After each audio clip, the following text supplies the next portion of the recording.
acho que nós temos que fazer a nossa parte. Né? De manter os pastores, não enviar pastores para serem formados. E até perguntaria o seguinte, né? Eu não sei, provavelmente que eu vou fora. Mas nós pagamos fundo de garantia para o pastor? Pagamos. Ótimo. INSS? Pagamos. Plano de saúde? Não. É uma das poucas igrejas que acha que não vai.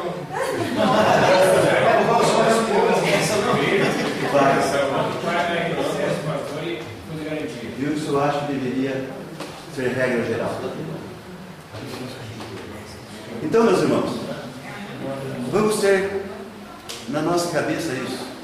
Que privilégio nós temos de poder trazer o dízimo para a casa do Senhor. Amém. E não só os 10%, se pudermos. Se pudermos, que seja mais. Eu sempre pedi para Deus o seguinte na minha vida: Senhor, eu quero ter o que seja no meu conforto, mas que eu não me esqueça do Senhor que traz a riqueza. Senhor, eu não quero ter pouco para que eu não venha blasfemar contra o Senhor. Dá-me o suficiente para que eu possa realmente ser um servo fiel. Gente, murmuração não é só um pecadinho. Murmuração é louvor ao diabo.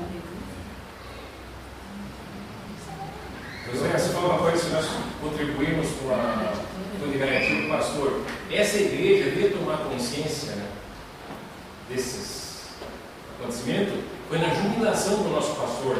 Quando ele saiu jubilado, a Constituição diz: jubilado sem ônus nenhum para essa igreja. Então, quer dizer, ele sai a vida toda, no final da carreira, ele sai sem nada. Então a igreja tomou esse cuidado. Então, o próximo pastor nosso, vamos tratar ele. Amém. Amém. Josué, Graças a Deus. eu comentei em relação à graça, porque quando eu estava preso a uma obrigação, eu não conseguia ser dizimista, não conseguia ser ofertante, não conseguia cumprir. E hoje Deus me dá graça, sobre graça, e eu consigo cumprir com as minhas obrigações. E além até, né? Vou contar uma coisa para vocês. Eu comecei a ser dizimista porque eu senti muito forte, isso muito tempo atrás. No meu coração é o seguinte, né? Eu estava lá meio, vou dar o dízimo. Viu você ladrão? Olha, se você ficar com dízimo, você está me roubando. Então aí eu não vou ser ladrão. Mas com o tempo, irmão, conforme você fala bem, eu comecei a ver que era privilégio.